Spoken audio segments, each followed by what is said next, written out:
Hello friends, I am doctor Kapil Saroha an orthodontist. आज हम आपको बताएंगे कि क्यों आपके पास एक कस्टमाइज बैंड बनाने का ऑप्शन हमेशा होना चाहिए। हमारे पास जो कुछ पार्टिसिपेंट्स आते हैं ऑर्थो कोर्स करने, तो हम उन्हें हमेशा रिकमेंड करते हैं कि बीइंग अ डेंटिस्ट आपके पास कस्टमाइज बैंड बनाने के लिए बैंड मटेरियल हमेशा अवेलेबल रहना चाहिए, क्योंकि आपको कभी कभी मटेरियल की जब शॉर्टेज पड़ता है या फिर टूथ का एबनॉर्मल साइज होता है, नॉट एबनॉर्मल, कभी कभी क्या होता है किसी का टूथ का साइज छोटा होता है, तो ऐसे केस में आपको बनाने की जरूरत पड़ती है। अगर आप खुद से बैंड एंड लूप बनाना चाहते हैं, आप खुद से नैंस बनाना चाहते हैं, आप चाहते हो कि पेशेंट को आप ट्रॉमेटाइज ना करो और आप चाहते हो कि एक्स्ट्रा ऑरली कोई भी आप एक्सपेंशन अप्लायंस बना लो, तो उसके लिए आपको बैंड की जरूरत पड़ती है। अब जैसे इस केस में क्या है, ये हमारा एक बैंड है, इस बैंड का साइज है 33, तो इस बैंड को हम लगाने की कोशिश करते हैं। अब मैं आपको इंट्रा ऑरली दिखाता हूँ, बोलो बेटा।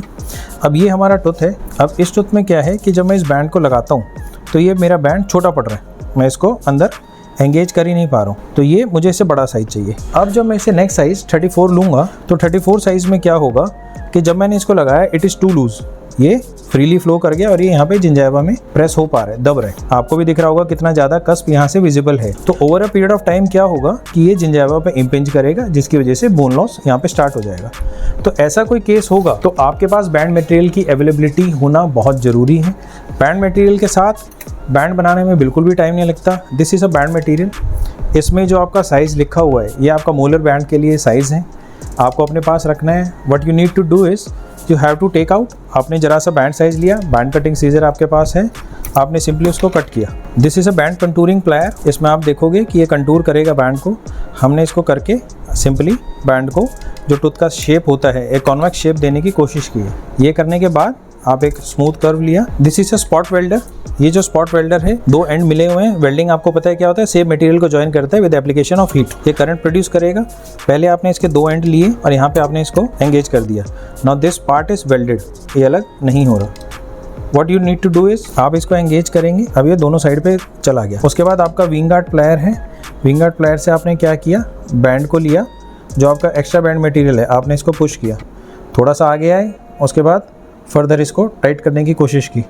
अब इसमें क्या है, ये आपने अडेप्ट इसके साथ किया हुआ है। ये अडेप्ट करने के बाद आपने इसको यहाँ से पुल कर लिया। पुल करके ये इस वक्त आपका टाइट कॉन्टैक्ट ये बन रहा है। पुल करके मैंने इसको ऐसे कैसा निकालने की मैं कोशिश कर रहा हूँ कि मैं इस बैंड को निकालूँ।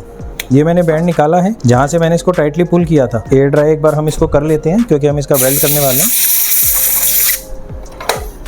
इसके बाद जहाँ पे हमने इसको टाइट किया है, इसी पॉइंट पे हमने इसकी स्पॉट वेल्डिंग कर दी। इसको हम स्पॉट वेल्डर कहते हैं, क्योंकि ऑन द स्पॉट आप स्पॉट्स पे वेल्डिंग इसकी कर देते हो। एक बार इंट्राऑरली हम फिर चेक करेंगे इसको फाइनल सीट करने से पहले। ये मैंने अब इसको प्लेस करना चाहा। अब जो हमने पहले बैंड बनाया था, और इसमें आप डिफरेंस देखोगे कि ये वेल अडेप्टेड आपको दिख रहा होगा कि यहाँ पे कोई स्पेस नहीं है। टूथ के साथ हमारा इसको हम अडेप्ट कर लेंगे। हल्का फुल्का जो इस तरफ आपको स्पेस दिख रहा है, ये अडेप्ट करके अभी और इसकी टाइटनिंग होगी। कैसे होगी, पहचानने के लिए आपने बैंड को होल्ड किया, बैंड को होल्ड करके आप आगे की तरफ बेंड कर दोगे। बेंड करके आप इसको फिर से निकालोगे। फाइनल वेल्डिंग जब हम इसकी करेंगे,